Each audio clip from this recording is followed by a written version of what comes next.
¿Alguna vez te has preguntado por qué ciertas cosas suceden justo cuando menos las esperabas? Momentos que llegan sin aviso, dolores que no pediste, puertas que se cierran cuando creías que todo iba bien. Tal vez has mirado al cielo en silencio, con preguntas que no te atreviste a decir en voz alta. Tal vez has pensado si Dios realmente ve, si realmente sabe, si realmente le importa. Hoy quiero invitarte a un viaje profundo, honesto y transformador. Un recorrido donde descubriremos que nada en tu vida es casualidad, que incluso aquello que te dolió tiene sentido y que en Dios absolutamente todo tiene un propósito. Antes de continuar, te invito a que apoyes este mensaje dando like, compartiéndolo con alguien que lo necesite y dejando un comentario. Escribe esta frase en los comentarios y hazla tuya. Dios está obrando incluso cuando no lo entiendo. Parte 1. Nada ocurre fuera del plan de Dios. Desde el inicio de la fe cristiana, una de las verdades más profundas y a la vez más difíciles de aceptar es esta: Dios gobierna incluso aquello que no entendemos. No solo dirige lo que consideramos bueno, sino que también permite lo que nos duele, sin dejar de ser justo, amoroso y fiel. Esta afirmación no nace de una idea humana para consolar el sufrimiento, sino de una revelación bíblica que atraviesa toda la Escritura. Cuando miramos la historia del pueblo de Dios, descubrimos que la soberanía divina no elimina el dolor, pero sí le da sentido. Dios no promete una vida sin pruebas, pero sí una vida acompañada, sostenida y finalmente redimida. Entender que nada ocurre fuera de su plan no significa negar el sufrimiento, sino reconocer que el sufrimiento no tiene la última palabra. En los primeros capítulos del Génesis, vemos a un Dios que crea con intención. Nada surge por accidente. Cada elemento del universo responde a un diseño. El orden de la creación refleja el carácter de Dios. Él no improvisa. Si esto es así en lo visible, cuanto más en lo invisible. Nuestra vida, con todos sus giros inesperados, también está bajo esa misma sabiduría. Muchas personas luchan con esta verdad porque confunden la soberanía de Dios con un control frío o distante. Pero la Biblia presenta a un Dios cercano, que camina con su pueblo, que escucha el clamor, que se conmueve ante el dolor. Un Dios que ve cuando nadie más ve, que cuenta cada lágrima, que no es indiferente a nuestras heridas. El problema no es que Dios no tenga un propósito, sino que muchas veces nosotros queremos entenderlo todo antes de confiar. Queremos explicaciones inmediatas, razones claras, respuestas detalladas. Pero la fe bíblica no se basa en comprenderlo todo, sino en confiar en aquel que lo sabe todo. La fe comienza donde termina la necesidad de control. El libro de Isaías nos recuerda que los pensamientos de Dios no son nuestros pensamientos y sus caminos no son nuestros caminos. Esto no es una amenaza, es una promesa. Significa que cuando nuestra mente no alcanza, Dios ya está allí. Cuando nuestra lógica se rompe, su sabiduría permanece intacta. Hay momentos en la vida donde sentimos que todo se desordena. Pérdidas que no esperábamos. Situaciones que nos descolocan. Decisiones que tomamos con buena intención y aún así parecen salir mal. En esos momentos, la tentación más grande es pensar que Dios se ha alejado o que hemos quedado fuera de su voluntad. Pero la verdad es otra. Incluso allí, Dios sigue obrando. La soberanía de Dios no depende de nuestra perfección. Si así fuera, nadie estaría bajo su cuidado. Él trabaja con seres humanos frágiles, limitados, heridos. Y aún así, su propósito no fracasa. Esto no justifica el pecado ni minimiza el error, pero revela un Dios capaz de redimir incluso nuestras caídas. Uno de los mayores engaños espirituales es creer que solo cuando todo va bien, estamos en el centro del plan de Dios. Como si el dolor fuera señal de abandono. Pero la cruz nos enseña exactamente lo contrario. El momento más oscuro de la historia fue, en realidad, el cumplimiento del plan más glorioso. Lo que parecía derrota era redención. Lo que parecía silencio era salvación. Cuando Jesús fue entregado, muchos pensaron que todo había terminado. Los discípulos se dispersaron. La esperanza parecía enterrada. Sin embargo, ese aparente fracaso era el corazón del propósito eterno de Dios. Esto nos muestra que el plan de Dios no siempre se revela de inmediato, pero siempre se cumple. Aceptar que todo tiene un propósito no es resignación pasiva, es confianza activa. Es seguir caminando cuando no vemos el camino completo. Es obedecer aun cuando no entendemos el porqué. Es creer que Dios no desperdicia ninguna etapa, ninguna experiencia, ningún dolor. Esta verdad también nos confronta. Porque si todo tiene un propósito, entonces nuestras heridas no son solo algo que debemos superar, sino algo que Dios puede usar. No para dañarnos, sino para formarnos. No para destruirnos, sino para transformarnos. Dios no causa el mal, pero sí lo limita, lo gobierna y lo redime. El Salmo 77 muestra a un creyente que cuestiona, que recuerda el pasado, que siente que Dios guarda silencio, y aún así, termina reconociendo que Dios sigue siendo fiel. Este tipo de fe no niega el dolor, pero se aferra a la verdad por encima de las emociones. En la vida cristiana, hay temporadas donde el propósito se siente claro y otras donde parece oculto. Hay momentos de avance y momentos de espera.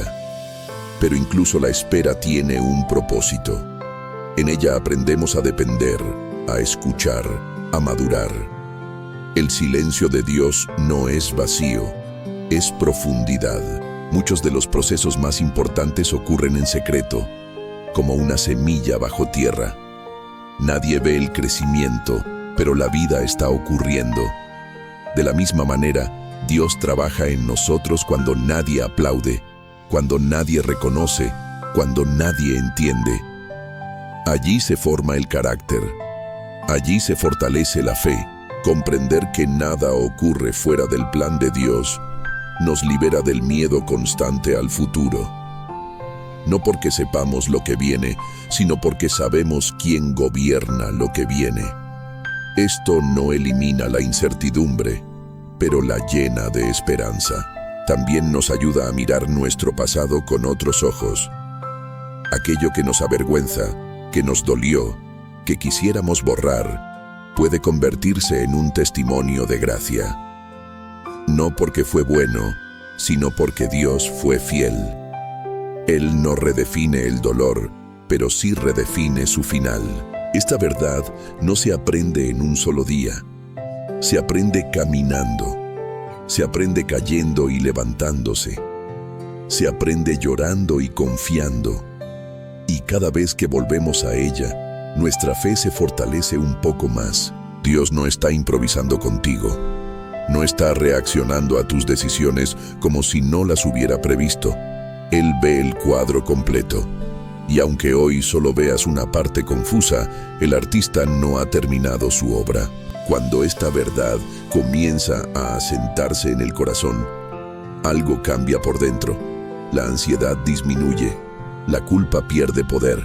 El miedo ya no gobierna, porque entendemos que nuestra historia no está a la deriva, sino en manos seguras.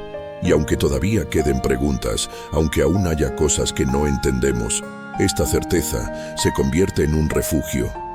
Nada ocurre fuera del plan de Dios. Ni lo que dolió, ni lo que costó, ni lo que aún no llega. Parte 2. Llamados con intención eterna.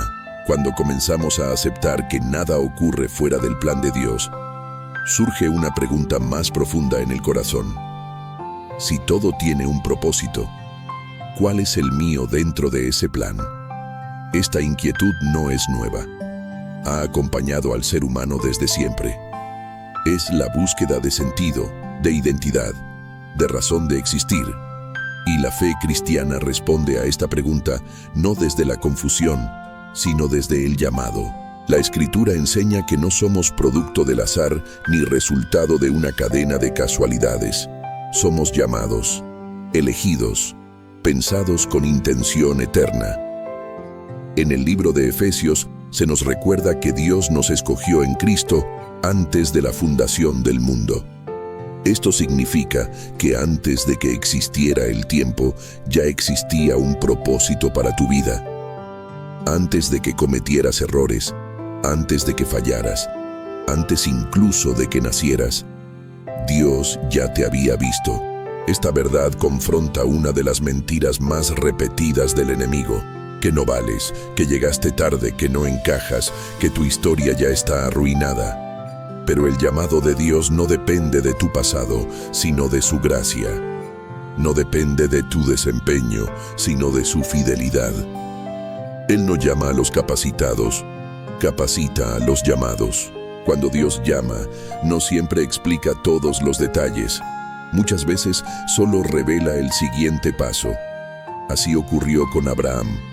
Dios le dijo que dejara su tierra y su parentela, pero no le mostró el destino final. Abraham tuvo que caminar confiando, sin mapas claros, sostenido solo por la promesa. Ese es el patrón del llamado divino: confianza antes que claridad. El llamado de Dios no elimina los procesos, los atraviesa. No evita el desierto, lo usa. No cancela las pruebas, las transforma. Moisés fue llamado desde una zarza ardiente, pero antes había pasado décadas en el anonimato del desierto. David fue ungido como rey, pero tuvo que huir, esconderse y esperar. El llamado era real, pero el tiempo de formación era necesario. Aquí hay una lección profunda. El propósito de Dios no se mide por la rapidez con la que se cumple, sino por la profundidad con la que nos transforma. Vivimos en una cultura que valora lo inmediato, lo visible, lo rápido. Pero Dios valora lo eterno, lo interno, lo profundo. Él no tiene prisa, porque su obra es perfecta. Muchas personas se frustran porque sienten que Dios las llamó, pero no ven resultados visibles. Sirven, oran, esperan, y aún así parece que nada cambia. Pero el llamado no siempre se manifiesta primero en lo externo. Muchas veces comienza en el corazón. Dios trabaja primero en quién somos, antes de trabajar en lo que hacemos. El profeta Jeremías escuchó palabras claras de parte de Dios: antes de formarte en el vientre te conocí. Pero ese conocimiento no evitó el rechazo, la persecución ni el dolor. El llamado no lo protegió del sufrimiento, pero sí le dio sentido. Jeremías no caminaba solo, caminaba sabiendo que su vida tenía propósito. Esta es una verdad liberadora. El llamado de Dios no es una carga pesada, es una dirección. No es una exigencia imposible, es una invitación a caminar con Él. Cuando entendemos esto, dejamos de compararnos con otros. Dejamos de medir nuestro valor por lo que vemos en los demás. Porque cada llamado es único, irrepetible, diseñado con intención. Dios no repite historias, no hace copias, no recicla propósitos. Cada vida es una obra original. Y aunque haya similitudes en los procesos, el resultado final siempre es distinto. Por eso compararte es una forma de deshonrar lo que Dios está haciendo en ti. El llamado también nos enseña que no todo en nuestra vida tiene que tener sentido inmediato para ser significativo. Hay etapas que solo entenderemos después. Hay decisiones que parecerán extrañas en el momento, pero que más adelante revelarán su propósito. La fe nos permite caminar sin tener todas las respuestas. En la carta a los Romanos se nos recuerda que aquellos que Dios llamó, también justificó y glorificó. Observa el orden. El llamado inicia un proceso que Dios mismo se compromete a completar. No depende solo de ti. No depende solo de tu fuerza. Dios no empieza algo para dejarlo a medias. Esto no significa que no tengamos responsabilidad. La fe no es pasividad, es cooperación. Dios llama y nosotros respondemos, a veces con miedo, a veces con dudas, a veces con inseguridad, pero respondemos, y en esa respuesta imperfecta, Dios obra. El llamado también redefine nuestra manera de ver el fracaso. Cuando entendemos que Dios nos llamó con intención eterna, el error ya no nos define, nos duele, nos confronta, nos enseña, pero no nos destruye, porque el propósito de Dios es más grande que nuestros tropiezos. Pedro negó a Jesús 3 veces. A los ojos humanos, eso lo descalificaba, pero Jesús lo restauró y lo confirmó en su llamado. El fracaso no anuló el propósito, lo profundizó. Pedro nunca volvió a ser el mismo después de haber sido restaurado. Su llamado tomó una dimensión más humilde, más firme, más dependiente de la gracia. Esto nos recuerda que el llamado no es solo para los que parecen fuertes, sino para los que están dispuestos a ser transformados. Dios no busca perfección, busca disposición. No busca talento sin corazón, busca corazones rendidos. Vivir conscientes del llamado nos cambia la perspectiva diaria. Ya no vemos nuestro trabajo, nuestra familia, nuestras luchas como algo separado de la fe. Todo se integra, todo se vuelve parte del propósito, incluso lo cotidiano, incluso lo sencillo, incluso lo que parece insignificante. El llamado de Dios no siempre nos lleva a lugares visibles. A veces nos lleva a lugares ocultos, pero esos lugares también tienen propósito. Allí se forman raíces profundas. Allí se elimina el orgullo. Allí se aprende a depender solo de Dios. Aceptar el llamado también implica aceptar que no controlamos el proceso. Dios decide los tiempos, las etapas, las puertas que se abren y las que se cierran. Y aunque eso incomoda nuestra necesidad de control, también nos libera, porque ya no cargamos solos el peso de tener que entenderlo todo. Cuando esta verdad se asienta en el corazón, dejamos de vivir persiguiendo aprobación. Dejamos de buscar validación constante, porque sabemos que hemos sido llamados por Dios. Y eso es suficiente. El llamado no siempre se siente poderoso. A veces se siente frágil, a veces se siente pequeño, pero no por eso es menos real. Dios se glorifica en lo pequeño, en lo débil, en lo que el mundo desprecia, porque allí su poder se manifiesta con mayor claridad. Comprender que hemos sido llamados con intención eterna nos prepara para vivir de una manera distinta, con menos ansiedad, con más confianza, con más paciencia, porque sabemos que nuestra vida no está a la deriva, sino alineada a un propósito mayor. Y cuando esta verdad se une a la convicción de que nada ocurre fuera del plan de Dios, el corazón comienza a descansar. No porque todo esté resuelto, sino porque todo está en sus manos. Parte 3. Vivir con propósito en medio de la incertidumbre. Aceptar que todo tiene un propósito no significa que la vida se vuelva sencilla de inmediato. Significa que aprendemos a caminar de otra manera cuando el camino se vuelve incierto. La incertidumbre no desaparece por tener fe, pero la fe nos enseña a atravesarla sin perder el rumbo interior. Vivir con propósito no es vivir con todas las respuestas. Es vivir con una confianza firme en medio de las preguntas. Hay etapas en la vida donde todo parece claro. Las decisiones fluyen, las puertas se abren, el corazón se siente seguro. Pero también existen temporadas donde nada encaja, donde oramos y no sentimos respuesta inmediata, donde avanzamos sin sentir confirmación. Allí es donde la fe se vuelve real. No cuando todo está resuelto, sino cuando seguimos caminando aún sin entender. La Biblia nunca promete que el creyente estará exento de confusión. Al contrario, muestra a hombres y mujeres de fe que atravesaron momentos de profunda incertidumbre. David preguntó muchas veces ¿hasta cuándo? Habacuc cuestionó lo que veía. Job clamó desde su dolor sin comprender el motivo. Sin embargo, ninguno de ellos dejó de buscar a Dios. La fe no les dio explicaciones inmediatas, pero les dio un lugar donde sostenerse. Vivir con propósito en medio de la incertidumbre implica aprender a confiar más en el carácter de Dios que en nuestras circunstancias. Las circunstancias cambian, se mueven, se sacuden.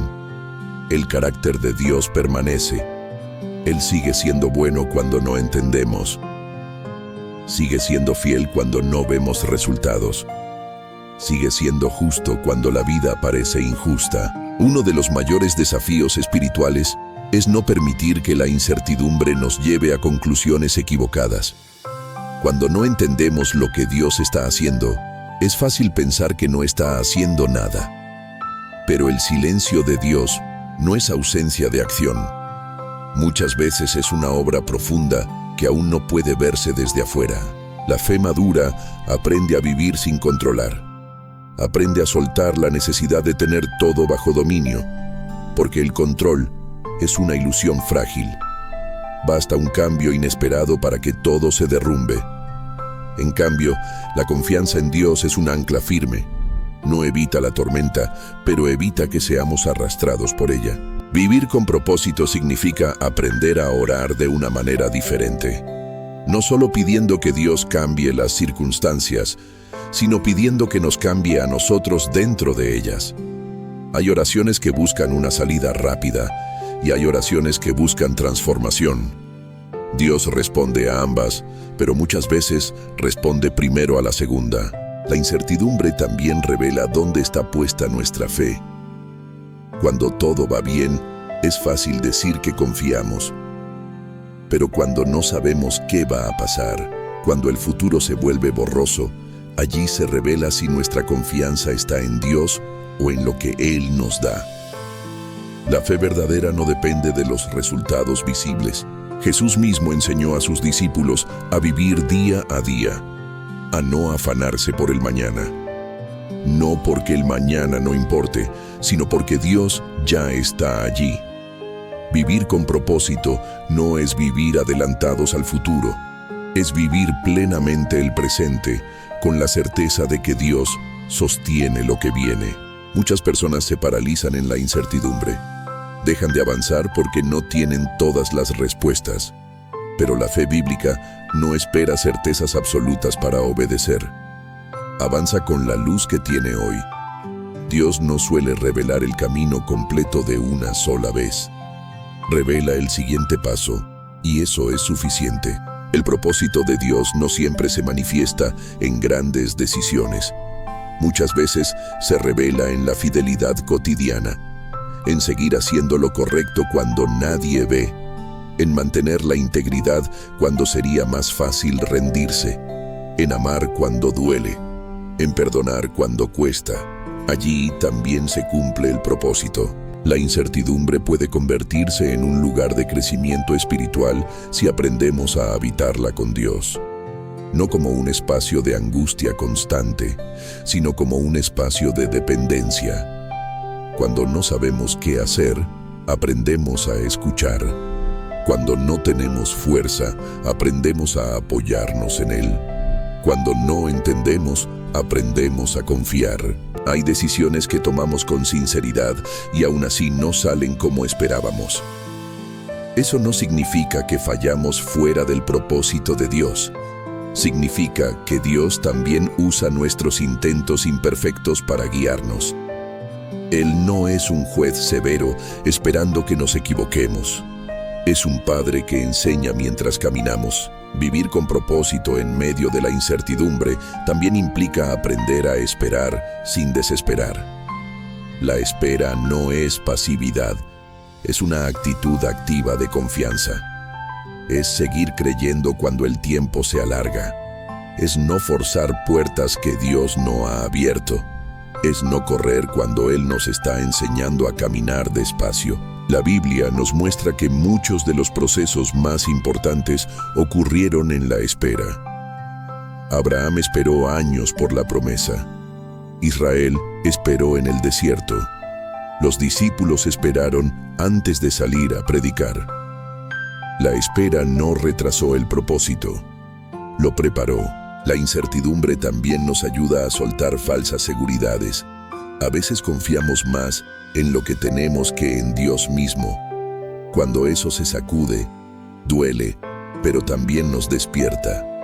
Nos recuerda que nuestra verdadera seguridad no está en lo que cambia, sino en aquel que permanece. Vivir con propósito no significa entender cada capítulo de nuestra historia mientras lo estamos viviendo. Muchas veces solo entendemos mirando hacia atrás. Pero mientras avanzamos, caminamos por fe. Y la fe no es ceguera. es confianza informada en el carácter de Dios. Esta manera de vivir transforma la ansiedad en expectativa. No una expectativa ingenua, sino una esperanza profunda. Sabemos que Dios no desperdicia nada, que incluso esta etapa confusa está formando algo, que incluso esta pregunta sin respuesta está produciendo madurez. Cuando aprendemos a vivir así, la incertidumbre ya no nos domina. Puede incomodarnos, pero no nos gobierna. Puede doler, pero no nos destruye. Porque sabemos que el propósito de Dios no depende de nuestra claridad, sino de su fidelidad.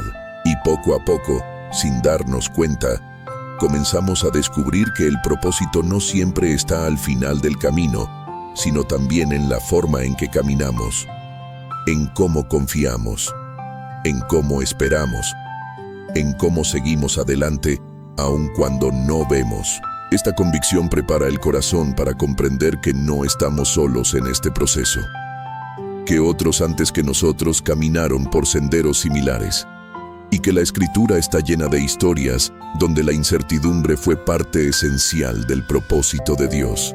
Parte 4. Cuando la historia bíblica revela el sentido del dolor, a lo largo de la Escritura, Dios no esconde el dolor humano ni lo maquilla. La Biblia no es un libro de historias perfectas, sino de personas reales atravesando procesos reales. Y es precisamente allí, en medio de relatos marcados por pérdidas, traiciones, fracasos y esperas prolongadas, donde se revela una verdad poderosa. El dolor no anula el propósito, muchas veces lo revela. Una de las historias más claras es la de José. Vendido por sus propios hermanos, llevado como esclavo a una tierra extraña, acusado injustamente y olvidado en una prisión. Cada etapa de su vida parecía alejarlo más de cualquier promesa. Sin embargo, con el tiempo, José llegó a comprender que nada de lo vivido había sido en vano. Cuando finalmente pudo hablar con sus hermanos, no desde el rencor sino desde la sanidad, declaró que lo que ellos habían intentado para mal, Dios lo había encaminado para bien. Esa declaración no nació del dolor, sino de la comprensión del propósito. La historia de José nos enseña que el propósito de Dios no se interrumpe por la traición humana, que aun cuando otros actúan con malas intenciones, Dios sigue gobernando el resultado final. Esto no justifica el daño, pero sí afirma que el daño no tiene la última palabra. Otro ejemplo profundo es el de Moisés, llamado a liberar a un pueblo, pero formado durante décadas en el anonimato del desierto. Antes de ser líder fue pastor. Antes de hablar frente a Faraón, aprendió a escuchar en soledad. El desierto no fue un castigo, fue una escuela. Allí, Moisés fue quebrantado en orgullo y fortalecido en dependencia. El propósito no se cumplió a pesar del desierto, sino a través de él. David, ungido como rey cuando aún era joven, tuvo que pasar años huyendo, escondiéndose en cuevas, siendo perseguido injustamente. Humanamente parecía una contradicción. Elegido, pero no entronizado. Llamado, pero no establecido. Sin embargo, esos años formaron en David un corazón conforme al de Dios. Si hubiera llegado al trono sin pasar por el quebranto, su reinado habría sido distinto. El dolor moldeó al rey. Ruth es otro ejemplo silencioso pero poderoso. Perdió a su esposo. Quedó sin protección ni futuro claro. Todo parecía terminar en una historia de pérdida, pero su fidelidad en medio del dolor la condujo a un propósito mayor del que jamás imaginó. Dios la integró en una historia de redención que trascendió generaciones. Su dolor no fue el final, fue el comienzo de algo eterno. El profeta Elías, después de grandes victorias espirituales, cayó en un momento de profundo agotamiento y desánimo. Llegó a pedir la muerte. A los ojos humanos parecía que había fallado, pero Dios no lo rechazó ni lo reprendió con dureza. Lo alimentó, lo sostuvo y le mostró que aún tenía propósito. El cansancio no anuló el llamado. Incluso Jesús, el Hijo de Dios, no estuvo exento del dolor. Fue rechazado, traicionado, incomprendido. Caminó hacia la cruz sabiendo lo que le esperaba. Y aún así, eligió obedecer. La cruz, el símbolo máximo del sufrimiento, se convirtió en el lugar donde el propósito de Dios se manifestó con mayor claridad. La redención nació del dolor. Estas historias nos enseñan que el dolor no es señal de ausencia de Dios, sino muchas veces evidencia de que Él está obrando a un nivel más profundo. Dios no promete una vida sin heridas, pero sí una vida donde las heridas pueden ser sanadas y transformadas en testimonio. El dolor también cumple una función reveladora. Saca a la luz lo que hay en el corazón. Nos muestra nuestras dependencias, nuestras prioridades, nuestras fragilidades. En medio del dolor aprendemos a distinguir lo esencial de lo superficial, lo eterno de lo pasajero. Muchos personajes bíblicos no entendieron su dolor mientras lo vivían. No tenían el panorama completo, no veían el final de la historia, pero siguieron caminando. Y esa fidelidad permitió que el propósito se cumpliera. Esto nos confronta con una verdad incómoda. No todo propósito es cómodo. No todo proceso es agradable. Hay etapas que duelen, que cansan, que desgastan. Pero el propósito de Dios no se basa en nuestra comodidad, sino en nuestra transformación. La Biblia nos muestra que Dios no desperdicia el sufrimiento. Cada lágrima tiene valor. Cada noche oscura tiene sentido. Cada espera prolongada tiene un propósito formativo. Aunque no siempre lo entendamos, Dios está trabajando. El dolor también nos conecta con otros.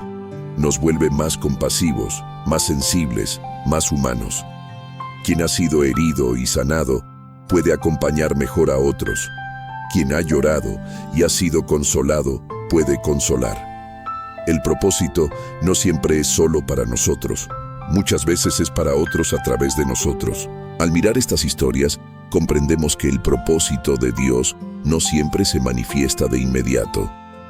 A veces se revela con el tiempo. Otras veces solo se entiende en retrospectiva. Pero siempre está presente. Esta comprensión no elimina el dolor actual, pero lo resignifica. Nos permite atravesarlo con esperanza. Nos permite decir, incluso en medio de la noche, que Dios sigue siendo bueno. Y cuando esta verdad se asienta en el corazón, comenzamos a entender que nuestra historia, con todo lo que ha dolido, no está rota, está siendo redimida. Esta certeza prepara el alma para reconocer que, así como Dios obró en el pasado, sigue obrando hoy. Que así como usó historias antiguas, sigue escribiendo historias nuevas. Y que incluso ahora, en este tiempo, hay propósitos formándose en silencio. Parte 5. Cuando Dios forma testimonios en el silencio. No todos los propósitos de Dios se manifiestan en escenarios visibles. Algunos de los procesos más profundos ocurren lejos de las miradas, en el silencio, en lo cotidiano, en aquello que parece pequeño o irrelevante. Vivimos en una época que celebra lo inmediato, lo viral, lo notorio. Pero Dios muchas veces obra en lo oculto. Y es allí donde nacen los testimonios más transformadores. Imagina a una persona que ora durante años sin ver respuestas visibles. Día tras día clama, espera, persevera. A los ojos de otros parece que nada sucede. Pero en lo profundo, Dios está fortaleciendo una fe que no depende de resultados inmediatos. Está formando un carácter que confía incluso cuando no ve. Ese proceso silencioso es parte del propósito. Hay creyentes que sirven durante años sin reconocimiento. Nadie los aplaude, nadie los menciona. Sin embargo, su fidelidad sostiene a otros. Sus oraciones abren caminos invisibles. Su constancia construye fundamentos espirituales que no se ven, pero que son esenciales. Dios ve lo que otros no ven, y Él honra lo que se hace con un corazón sincero. La Escritura nos recuerda que Dios mira el corazón. No se impresiona por la apariencia externa. No se mueve por el ruido. Él trabaja en lo profundo. Por eso, muchas veces, el proceso más importante no es el que ocurre alrededor nuestro, sino el que ocurre dentro. Hay testimonios que no comienzan con una victoria visible, sino con una perseverancia silenciosa. Personas que continúan creyendo aun cuando todo parece igual, que siguen orando aun cuando el cansancio pesa, que no abandonan la fe aunque el camino sea largo. Esos testimonios no siempre se cuentan en plataformas, pero son conocidos en el cielo. El silencio también es un espacio donde Dios redefine nuestras motivaciones. Allí se cae el deseo de reconocimiento. Allí se purifica la intención. Allí aprendemos a servir no por lo que recibimos, sino por amor. Dios usa esos momentos para alinear nuestro corazón con el suyo. Muchos de los personajes bíblicos vivieron largas temporadas de silencio antes de ver el cumplimiento del propósito. Jesús mismo pasó años en anonimato antes de comenzar su ministerio público. 30 años de vida cotidiana precedieron a 3 años de ministerio visible. Ese silencio no fue vacío, fue preparación. El silencio también nos enseña a escuchar. Cuando todo se calla alrededor, la voz de Dios se vuelve más clara. En medio del ruido constante, es difícil discernir. Pero en el silencio, aprendemos a reconocer su dirección. No siempre con palabras, sino con convicciones profundas. Hay procesos que solo pueden ocurrir en el silencio. La sanidad interior, por ejemplo, no suele ser inmediata ni ruidosa. Ocurre lentamente, a través de encuentros personales con Dios, de lágrimas sinceras, de rendición constante.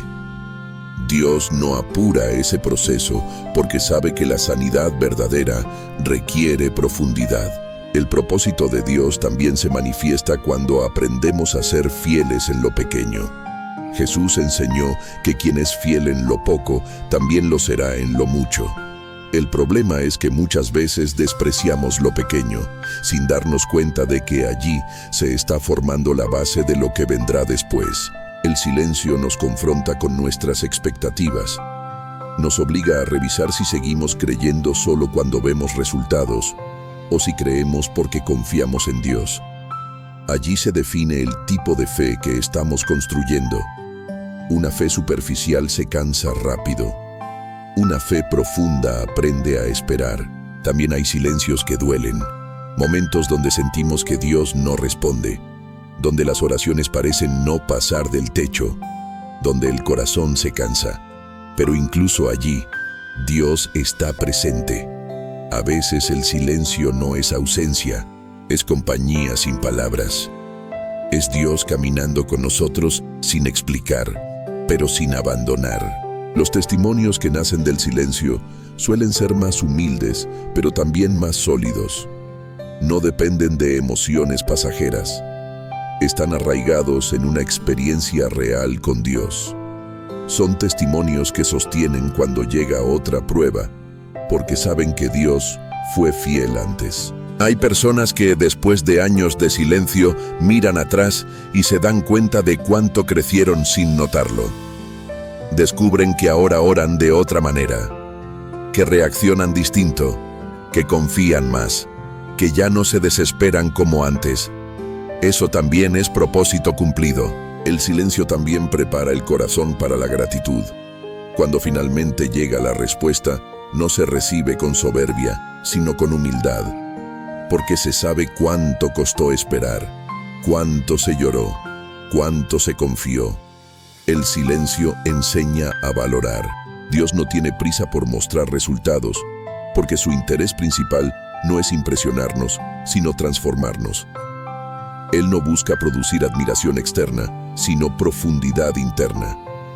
Y para eso, el silencio es una herramienta poderosa. Comprender esto nos libera de la ansiedad de compararnos con otros. Cada proceso tiene su tiempo. Cada historia tiene su ritmo. Dios no trabaja en serie, trabaja de manera personal. Lo que otros viven no define lo que Dios está haciendo contigo. Cuando aceptamos el silencio como parte del propósito, dejamos de pelear con el proceso. Comenzamos a habitarlo con fe, a vivirlo con esperanza, a confiar incluso cuando no vemos. Y aunque hoy no puedas llamar testimonio a lo que estás viviendo, un día entenderás que este silencio también estaba lleno de propósito. que Dios estaba formando algo que no podía formarse de otra manera. Esta comprensión nos prepara para aprender a vivir de forma intencional cada día, no esperando solo grandes momentos, sino reconociendo que cada jornada, cada decisión, cada acto de fidelidad forma parte del propósito eterno de Dios. Parte 6. Aprender a vivir cada día bajo esta verdad. Cuando comprendemos que todo tiene un propósito, la vida diaria deja de ser una sucesión de días sin sentido y se convierte en un camino consciente. Ya no vivimos solo reaccionando a lo que sucede, sino interpretando cada experiencia a la luz de una verdad mayor. Aprender a vivir bajo esta convicción transforma la manera en que enfrentamos las decisiones, las relaciones, las luchas internas y aún los momentos más simples. Vivir cada día con esta verdad no significa que todo se vuelva espiritual en un sentido forzado, sino que todo adquiere significado. El trabajo cotidiano, las responsabilidades familiares, los encuentros aparentemente casuales, incluso los retrasos y las interrupciones, dejan de ser simples obstáculos y comienzan a verse como oportunidades donde Dios también está presente. Muchas personas buscan propósitos solo en los grandes momentos, en los cambios radicales, en las decisiones trascendentales. Pero la mayoría del propósito de Dios se vive en lo ordinario, en levantarse cada mañana y elegir confiar, en responder con paciencia cuando sería más fácil reaccionar con enojo, en mantenerse íntegro cuando nadie está mirando. Allí también se vive el propósito. Aprender a vivir bajo esta verdad implica una renovación de la mente. Significa dejar de interpretar la vida solo desde lo que sentimos y comenzar a interpretarla desde lo que creemos. Las emociones son reales, pero no siempre son una guía confiable. La fe nos permite caminar incluso cuando las emociones fluctúan. La Escritura nos enseña que debemos caminar por fe y no por vista. Esto no es una negación de la realidad, sino una manera distinta de enfrentarla. La fe no ignora los hechos, pero los coloca bajo una verdad superior. Dios sigue siendo soberano. Esta convicción cambia la forma en que reaccionamos ante las noticias inesperadas, las pérdidas, las decepciones y las pruebas. Vivir bajo esta verdad también implica aprender a rendir el control. Uno de los mayores conflictos del ser humano es querer tener todo bajo dominio, planificar, anticipar, asegurar. Pero la vida nos demuestra constantemente que el control absoluto no existe. Cuando aceptamos que Dios es quien gobierna, no desde la resignación, sino desde la confianza, el corazón comienza a descansar. Rendir el control no significa dejar de actuar o de tomar decisiones. Significa actuar confiando, decidir sin ansiedad excesiva, avanzar sin la carga de tener que garantizar resultados. Hacemos nuestra parte con responsabilidad, pero dejamos los resultados en manos de Dios. Esta forma de vivir libera del peso de la autosuficiencia. Vivir cada día bajo esta verdad también transforma nuestra manera de orar. La oración deja de ser solo una lista de peticiones y se convierte en un espacio de alineación. Oramos no solo para que Dios haga lo que queremos, sino para entender lo que Él está haciendo. La oración se vuelve un lugar de encuentro, no solo de solicitud. En la oración, aprendemos a decir no solo que se haga mi voluntad, sino que se haga la tuya. Y esa oración no nace de la pasividad, sino de la confianza. Confiar en que la voluntad de Dios, aunque no siempre sea cómoda, siempre es buena. Aunque no siempre sea fácil, siempre es correcta. Vivir con esta convicción también nos enseña a interpretar las demoras de otra manera. No todo retraso es un no. Muchas veces es un aún no. Dios trabaja con tiempos distintos a los nuestros. Mientras nosotros contamos los días, Él trabaja en procesos. Y esos procesos requieren tiempo. La impaciencia suele nacer cuando creemos que sabemos exactamente cómo deberían suceder las cosas. Pero cuando confiamos en que Dios ve lo que nosotros no vemos, aprendemos a esperar con esperanza. No una espera vacía, sino una espera activa, llena de fe. Esta verdad también cambia nuestra relación con el pasado. Muchos viven atados a errores, decisiones equivocadas, oportunidades perdidas. Pero cuando entendemos que Dios puede redimir incluso el pasado, dejamos de vivir presos de la culpa. El pasado ya no es una condena, sino un terreno donde Dios también ha obrado. Esto no significa negar la responsabilidad por nuestros errores, sino creer que Dios es más grande que ellos, que nada de lo vivido fue inútil, que incluso lo que nos avergüenza puede convertirse en una herramienta de sanidad para otros. Dios no borra la historia, la transforma. Vivir cada día bajo esta verdad también nos ayuda a enfrentar el futuro sin temor paralizante. No porque sepamos lo que va a pasar, sino porque sabemos quién estará con nosotros pase lo que pase. El futuro deja de ser una amenaza y se convierte en un espacio donde Dios ya está presente. El miedo al futuro suele nacer de la incertidumbre, pero la fe no elimina la incertidumbre, la acompaña con confianza. Caminamos sin saber todos los detalles, pero sabiendo que no caminamos solos. Esta certeza fortalece el corazón. Esta forma de vivir también nos vuelve más conscientes de nuestras decisiones. Sabemos que lo que sembramos hoy tendrá consecuencias mañana. Por eso buscamos vivir con sabiduría, no por miedo, sino por propósito. Elegimos con intención. Hablamos con cuidado. Actuamos con amor.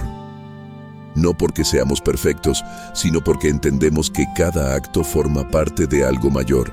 Vivir bajo esta verdad no nos hace inmunes al dolor, pero nos da una perspectiva distinta cuando llega. El dolor ya no es visto como un castigo, sino como un proceso que puede ser usado para crecer. No se glorifica el sufrimiento, pero se reconoce que Dios puede obrar en medio de él. Esta convicción también nos enseña a agradecer de otra manera, no solo por lo bueno, sino también por lo que está formando algo en nosotros. La gratitud se vuelve más profunda, más sincera, más consciente. Agradecemos no porque todo sea fácil, sino porque Dios sigue siendo fiel. Vivir cada día bajo esta verdad requiere práctica. No es algo que se logra de una vez. Hay días donde confiamos más y días donde dudamos. Pero incluso en la duda, volvemos a esta verdad como a un ancla. Nos recordamos que Dios no ha perdido el control. Esta manera de vivir no nos aísla, sino que nos conecta más con otros. Nos vuelve más pacientes con los procesos ajenos, más comprensivos con las luchas de los demás. Porque entendemos que cada persona también está en un camino de propósito. Poco a poco, esta verdad se convierte en una forma de vida. No una frase bonita, sino una convicción profunda. Una convicción que sostiene cuando todo se sacude. Una convicción que da paz en medio de la tormenta. Y cuando aprendemos a vivir así, descubrimos que el propósito de Dios no es solo algo que esperamos alcanzar algún día, sino algo que se vive ahora, paso a paso, decisión tras decisión, día tras día. Esta comprensión abre el corazón para algo aún más profundo. Entender que este propósito no se vive de manera aislada, sino que nos une a otros en una historia compartida, en una familia espiritual donde cada vida importa y cada proceso tiene valor. Parte 7. Un propósito que nos une como familia espiritual. Cuando comprendemos que todo tiene un propósito, algo profundo sucede en nuestra manera de mirar a los demás. Dejamos de ver solo conductas aisladas, errores visibles o procesos ajenos, y comenzamos a ver historias en formación. Caminos que Dios está recorriendo con cada persona de manera única, pero dentro de un mismo plan eterno. Esta comprensión transforma la forma en que vivimos la fe en comunidad. La fe cristiana nunca fue diseñada para vivirse en soledad. Desde el inicio, Dios formó un pueblo, no solo individuos. Nos llamó a ser cuerpo, familia espiritual, compañeros de camino. Y entender que cada vida tiene un propósito nos ayuda a caminar juntos con mayor gracia, paciencia y amor. Cuando no entendemos esta verdad, tendemos a compararnos. Miramos el avance del otro y juzgamos el nuestro. Observamos los dones ajenos y minimizamos los propios. Pero cuando comprendemos que Dios no repite historias, que cada proceso es distinto, la comparación pierde sentido. Nadie llega tarde. Nadie está fuera de lugar. Cada uno está exactamente donde necesita estar para lo que Dios está formando. Un propósito que nos une es un propósito que nos enseña a acompañar en lugar de exigir, a sostener en lugar de señalar, a escuchar en lugar de apresurar. Muchas veces queremos que otros sanen rápido, crezcan rápido, cambien rápido. Pero Dios no trabaja con prisa, Él trabaja con profundidad. Y cuando entendemos eso, aprendemos a respetar los tiempos ajenos. La comunidad de fe se convierte entonces en un espacio seguro, un lugar donde no es necesario fingir fortaleza constante, donde se puede admitir cansancio, dudas, luchas, porque sabemos que el propósito de Dios sigue vigente incluso en la fragilidad. De hecho, muchas veces se manifiesta con mayor claridad allí. Cuando entendemos que todo tiene un propósito, dejamos de etiquetar a las personas por su momento actual. Ya no definimos a alguien solo por lo que está viviendo hoy, porque sabemos que la historia no ha terminado, que Dios sigue escribiendo, que el capítulo actual no es el final. Esto nos enseña a mirar con esperanza, a creer por otros cuando ellos no pueden creer por sí mismos, a sostener la fe del que está débil, a caminar al ritmo del que va más lento, porque entendemos que todos somos parte de una misma obra, aunque estemos en etapas distintas. La Biblia nos habla de la iglesia como un cuerpo, donde cada parte cumple una función. No todos hacen lo mismo, no todos tienen el mismo rol, pero todos son necesarios.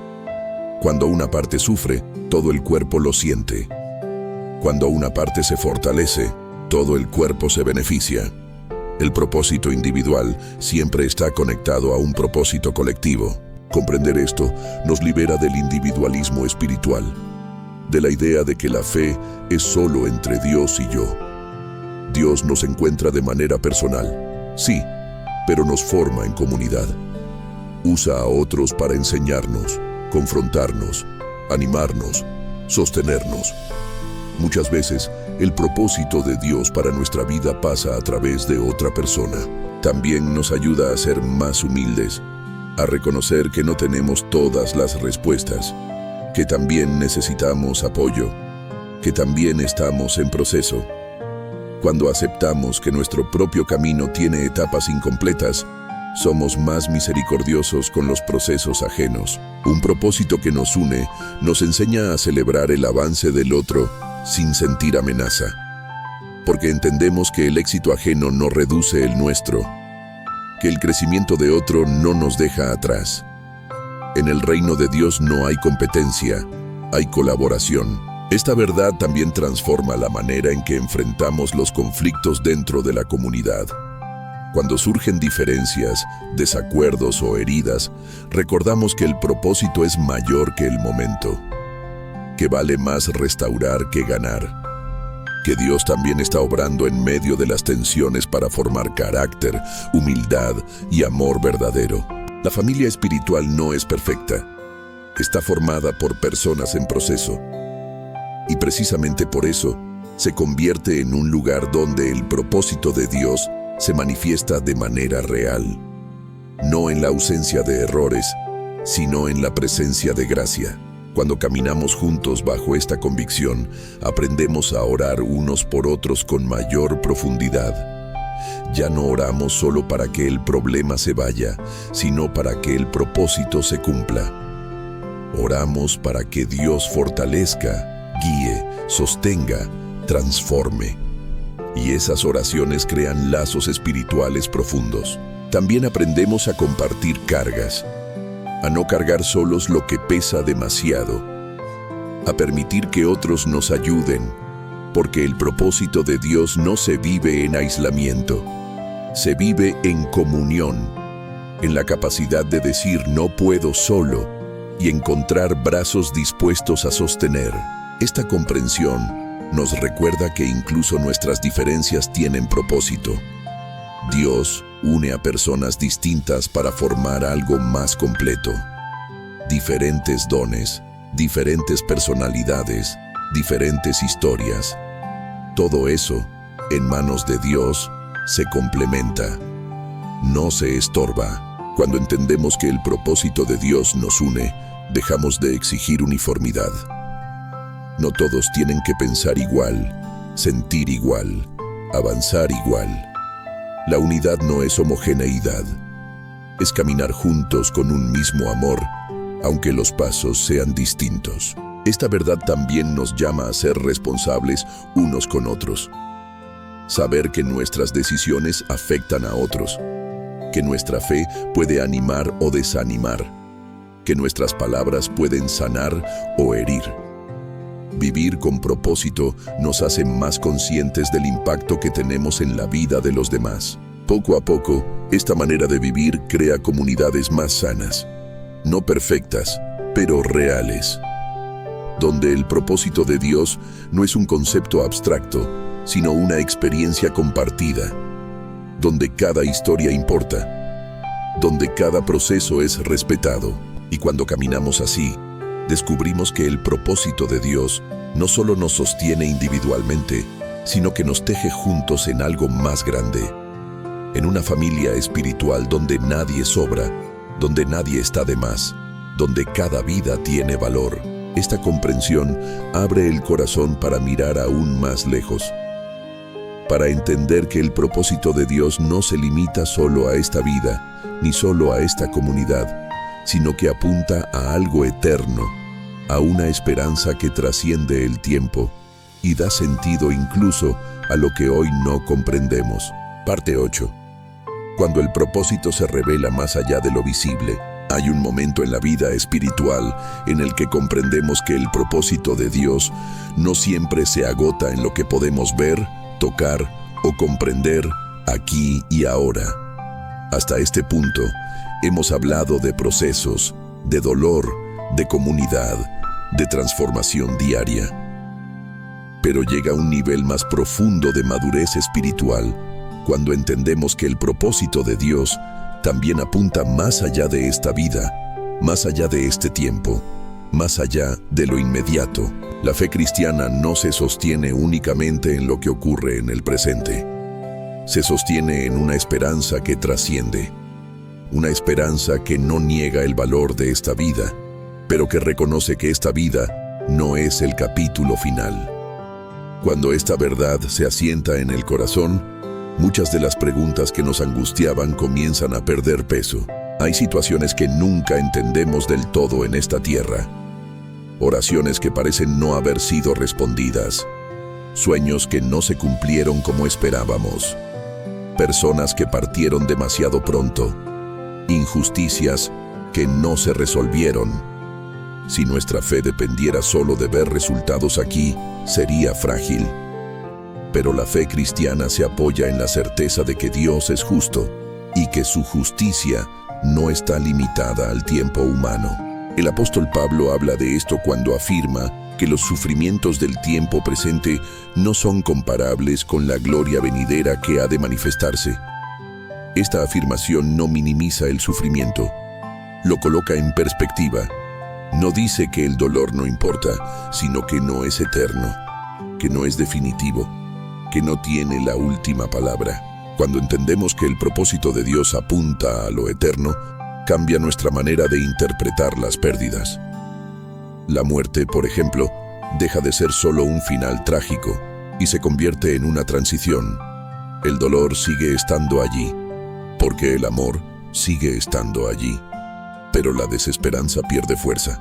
porque creemos que la historia continúa en Dios. Esta perspectiva eterna también nos ayuda a entender por qué no todo se resuelve aquí.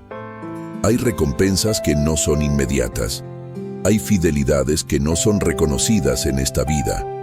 Hay sacrificios que no reciben aplausos. Pero Dios ve, Dios recuerda, Dios recompensa. Nada de lo que se hace en Él es en vano. Vivir con esta mirada eterna no nos desconecta de la realidad presente.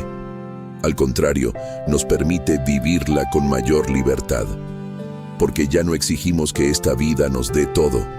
Ya no esperamos que aquí se resuelvan todas las tensiones. Vivimos comprometidos, pero no desesperados. Entregados, pero no aferrados.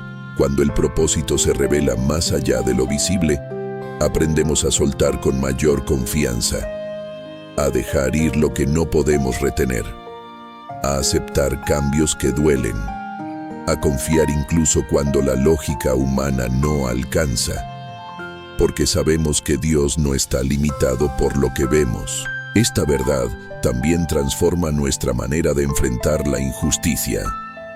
Hay momentos en los que hacer lo correcto parece no traer recompensa, donde actuar con integridad cuesta caro, donde decir la verdad trae consecuencias. Pero cuando vivimos con una mirada eterna, sabemos que la fidelidad nunca es perdida, que Dios honra lo que se hace con un corazón sincero, aunque el mundo no lo haga. Jesús mismo enseñó a no acumular tesoros solo en la tierra, donde todo es pasajero, sino a invertir en lo eterno. No porque lo terrenal no importe, sino porque no es permanente. Esta enseñanza nos invita a revisar nuestras prioridades, a preguntarnos qué estamos persiguiendo, qué estamos valorando, qué estamos construyendo. Cuando el propósito se entiende desde esta perspectiva, el éxito deja de medirse solo por logros visibles. Ya no es solo cuánto conseguimos, sino en quién nos estamos convirtiendo. No solo qué alcanzamos, sino qué sembramos. No solo lo que dejamos, sino cómo amamos, cómo servimos, cómo permanecimos fieles. Esta mirada eterna también nos libera del miedo a perder, porque entendemos que nada verdaderamente valioso se pierde en Dios. Las relaciones, los actos de amor, las decisiones tomadas con fe, todo permanece en su memoria. Y lo que Él guarda, nadie lo puede arrebatar. Hay dolores que solo encuentran consuelo cuando se colocan en esta perspectiva. No porque entendamos el porqué, sino porque confiamos en el para qué. Confiamos en que Dios no permitirá que nada de lo vivido carezca de sentido final, que incluso lo que hoy no comprendemos será iluminado por su presencia. La esperanza eterna no es una evasión del presente, es una fortaleza para atravesarlo. Nos da fuerzas para seguir haciendo el bien cuando cuesta, para seguir creyendo cuando el camino se alarga, para seguir amando cuando el corazón está cansado, porque sabemos que esta historia no termina aquí. Esta convicción también nos hace más conscientes del valor de cada vida, de cada encuentro, de cada oportunidad de amar. Porque entendemos que lo eterno se construye en lo cotidiano, que cada acto de fe tiene resonancia más allá del momento. Cuando el propósito se revela más allá de lo visible, dejamos de exigirle a esta vida que nos lo explique todo, y eso trae paz. No una paz superficial, sino una paz profunda. La paz de saber que Dios es fiel, que Dios es justo, que Dios cumple sus promesas, aunque no siempre de la manera que esperamos. Esta verdad también nos ayuda a enfrentar el paso del tiempo, a aceptar que hay etapas que terminan, temporadas que se cierran, roles que cambian, personas que parten. Nada de eso invalida el propósito. Simplemente indica que la historia avanza. Vivir con esta mirada eterna no significa vivir desconectados del presente, sino vivir anclados en una esperanza firme. Una esperanza que no depende de las circunstancias. Una esperanza que sostiene cuando todo lo demás se mueve. Y cuando esta verdad se instala en el corazón, comenzamos a experimentar una libertad nueva. Ya no vivimos corriendo detrás de todo. Ya no vivimos angustiados por perder. Ya no vivimos desesperados por entender. Vivimos confiando. Esta comprensión prepara el alma para el cierre final, para un descanso profundo, para una entrega total, para un llamado final a la fe que no se basa en emociones momentáneas, sino en una certeza eterna. Dios está obrando, Dios sigue obrando, y Dios cumplirá su propósito completo en esta vida y más allá de ella. Parte 9. Descansar en el propósito eterno de Dios. Llegamos a este punto con una verdad clara resonando en lo profundo del corazón. Nada en tu vida ha sido inútil. Nada ha sido en vano. Nada ha escapado de las manos de Dios. Cuando comprendemos esto, no solo entendemos una idea teológica, comenzamos a experimentar un descanso espiritual real. Un descanso que no depende de que todo esté resuelto, sino de saber que todo está en manos seguras. Muchos viven agotados no por lo que hacen, sino por lo que cargan. Cargan culpas del pasado, miedos del futuro, preguntas sin respuesta, heridas que aún duelen. Pero el propósito eterno de Dios no fue diseñado para que vivas aplastado por el peso de la vida, sino sostenido por su gracia. Descansar en el propósito de Dios no significa que dejamos de caminar, significa que dejamos de arrastrarnos. Descansar es una decisión espiritual. No siempre nace de las circunstancias, nace de la confianza. Hay personas que descansan aún en medio de la tormenta, y otras que viven inquietas aun cuando todo parece ir bien. La diferencia no está en lo externo, sino en dónde han puesto su esperanza. Cuando la esperanza está en Dios, el alma encuentra reposo. El descanso verdadero no viene cuando entendemos todo. Viene cuando confiamos en aquel que lo entiende todo. Hay preguntas que no se responden en esta vida. Hay dolores que no se explican completamente. Hay procesos que nunca terminan de tener sentido aquí. Pero el descanso no viene de tener respuestas. Viene de tener fe. Jesús mismo hizo una invitación profunda cuando dijo que los cansados y cargados podían acercarse a Él para encontrar descanso. No prometió una vida sin cargas, prometió un lugar donde esas cargas pueden ser entregadas. El descanso cristiano no es huir de la realidad, es enfrentarla acompañado por Dios. Descansar en el propósito eterno de Dios implica soltar la necesidad de justificar tu historia ante otros. No tienes que explicar cada decisión, cada caída, cada proceso. Dios conoce tu camino. Él sabe por qué permitió ciertas cosas y por qué otras no ocurrieron. Cuando descansas en eso, la opinión ajena pierde poder. También implica soltar la autoacusación constante.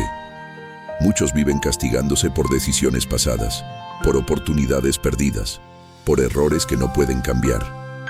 Pero el propósito eterno de Dios incluye redención, incluye restauración, incluye nuevas oportunidades. No eres definido por tu peor momento, eres sostenido por la gracia de Dios. Descansar no significa negar el dolor, significa no permitir que el dolor gobierne. Hay heridas que siguen allí, pero ya no dirigen tu vida.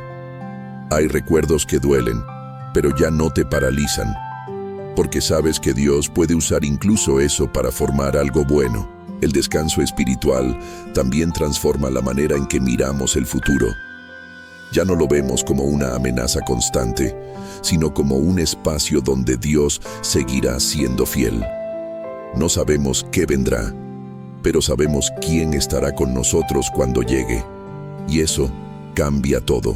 Cuando descansamos en el propósito eterno de Dios, dejamos de vivir apurados.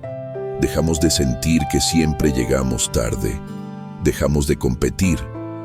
Dejamos de compararnos. Porque entendemos que cada proceso tiene su tiempo y que Dios no trabaja con relojes humanos. Este descanso también nos permite disfrutar el presente. Muchas personas viven siempre esperando algo más. El próximo logro, la próxima etapa, la próxima respuesta. Pero el propósito de Dios también se vive ahora, en este día, en esta etapa, en esta versión tuya que aún está en proceso. Descansar es aprender a agradecer incluso mientras esperamos. No porque todo sea perfecto, sino porque Dios sigue siendo bueno. La gratitud se convierte en una expresión de confianza. Decimos, gracias, no solo por lo que entendemos, sino por lo que Dios está formando en silencio. El descanso eterno también nos recuerda que nuestra identidad no está en lo que hacemos, sino en quienes somos en Dios. No somos valiosos por nuestro rendimiento, sino por su amor. Esto libera del agotamiento espiritual que nace de querer demostrar constantemente que somos suficientes. Cuando esta verdad se asienta en el corazón, la vida se vuelve más liviana. No porque desaparezcan los problemas, sino porque ya no los cargamos solos. Caminamos con Dios, confiamos en Dios, descansamos en Dios. Este descanso también nos prepara para el final último, para ese momento donde todo será plenamente comprendido, donde las preguntas encontrarán respuesta, donde las lágrimas serán enjugadas, donde el propósito se revelará en su totalidad. Esa esperanza no es lejana, es segura. Vivir descansando en el propósito eterno de Dios nos permite enfrentar cada día con serenidad, con una paz que no depende de las circunstancias, con una fe que no se rompe ante la dificultad, con una esperanza que no se apaga con el tiempo. Hoy, tal vez sigues sin entender muchas cosas. Tal vez hay áreas de tu vida que aún duelen. Tal vez hay preguntas que siguen sin respuesta. Pero puedes descansar, no porque todo esté claro, sino porque Dios sigue siendo fiel. El propósito de Dios no se ha detenido, no se ha retrasado, no se ha perdido. Sigue avanzando, incluso cuando tú no lo percibes. Sigue formándose, incluso cuando todo parece quieto. Sigue vivo, incluso cuando la esperanza se siente débil. Este es el llamado final. No vivas luchando contra el proceso. Descansa en él. No vivas peleando con tu historia. Entrégala. No vivas cargando lo que no puedes controlar. Confía, Dios está obrando. Si este mensaje ha tocado tu corazón, hazlo una oración. Repítelo con fe. Escríbelo como una declaración de confianza. Dios está obrando incluso cuando no lo entiendo. Y sigue caminando con la certeza de que en Dios absolutamente todo tiene un propósito.